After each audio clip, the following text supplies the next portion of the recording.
अगर 50,000 रुपये per month कमाने हैं ऑप्शन सेलिंग से, कितनी कैपिटल होनी चाहिए? देखो, आम धारणा क्या है? आम धारणा ऑप्शन सेलर के प्रति ये कि वो महीने का 2 या 3% कमाता है।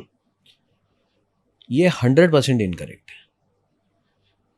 जो ऑप्शन राइटिंग कर रहा है, अगर नॉन डायरेक्शनल ऑप्शन राइटिंग भी कर रहा है, तो सबसे फेवरेट स्ट्रेटेजी वो क्या करेगा? एक आम व्यक्ति जिसको बिल्कुल ना के बराबर ऑप्शन राइटिंग आती है, वो क्या करेगा? वो या तो शॉर्ट स्ट्रैडल कर देगा, मतलब जोड़ा जोड़ी बोलते हैं उसको, कि यार कॉल और पुट दोनों बेच दिए, या थोड़े आउट ऑफ मनी के कॉल और पुट बेच दिए बस। पर ये तो हमारी नजर से स्ट्रेटेजी बिल्कुल बेसिक स्ट्रेटेजी। हाँ, अगर इसको थोड़ा भी एडवांस करें, छोटा सा एडवांस करें, तो हम इसको ले जाएंगे आयरन कॉन्डोर पे। मतलब भाई 2 आउट ऑफ मनी के कॉल और पुट खरीद ले और उससे आउट ऑफ मनी के कॉल और पुट खरीद ले बस।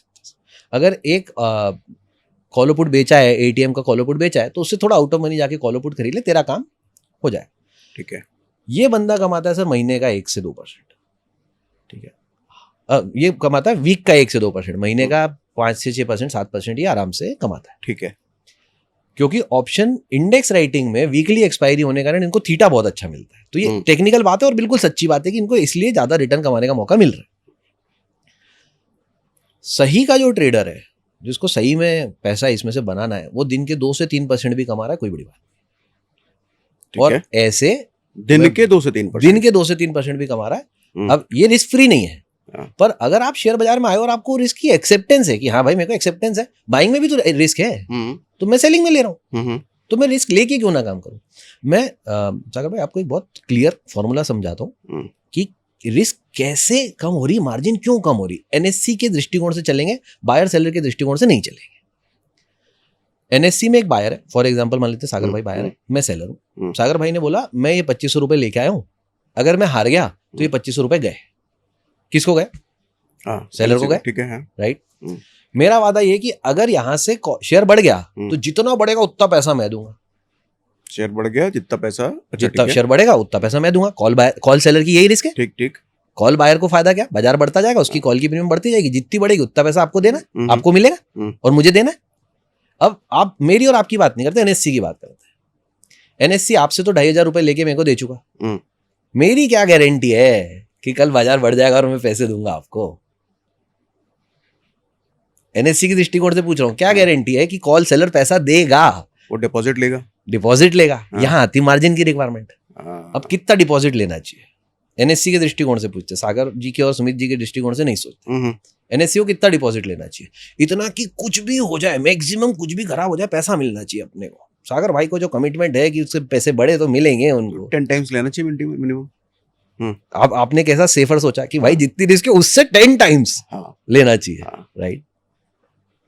तो अगर वो 2 लाख रुपए ले रहा है, एनएससी अगर 2 लाख रुपए ले रहा है, तो मतलब कॉल सेलर को होगी 2 लाख रुपए की रिस्क? होगी, सवाल ही नहीं उठता। क्यों? अगर होती तो एनएससी उससे भी 10 गुना ज्यादा लेता। हाँ, तो अगर 2 लाख ले रहा है और 2 लाख की रिस्क होती है तो रिस्क से 10 गुना ज्यादा लेता।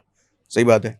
तो अगर 2 लाख ले रहा है तो उससे 10 टाइम नीचे का रिस्क है। और ये बात एनएससी के दृष्टिकोण से कर रहा हूं, क्योंकि एनएससी को कौन बायर है कौन सेलर से मतलब नहीं है। एनएससी को तो सिर्फ इस बात से मतलब है कि वादा पूरा होना चाहिए जो मेरे स्टॉक एक्सचेंज पे हुआ है।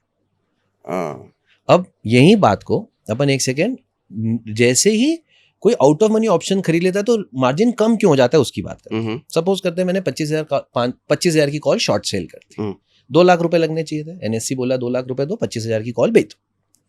मैंने बोला यार मुझे रिस्क कम करनी है, मुझे मार्जिन कम करनी है, मैं एक काम करता हूँ 25,200 की कॉल खरीद लेता हूँ। मैंने 25,000 की बेची, मैं 25,200 की कॉल खरीद रहा हूँ, 200 रुपए ऊपर की। ठीक है।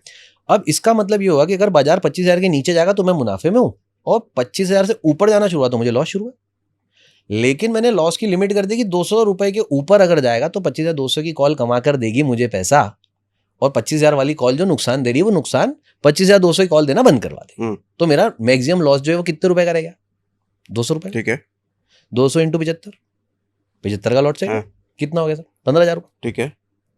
एनएससी 50,000 रुपए का मार्जिन लेता है, जबकि एक कागज पे रिस्क आ गई है, मात्र 15,000 रुपए से ज्यादा का लॉस नहीं हो सकता आपको। लेकिन तब भी एक्सचेंज 50,000 रुपए ले रहा है, तो ये सोचना ही गलत है कि सेलर अनलिमिटेड रिस्क लेके ट्रेड कर रहा है। उसने 15,000 रुपए से ऊपर की रिस्क नहीं ली है।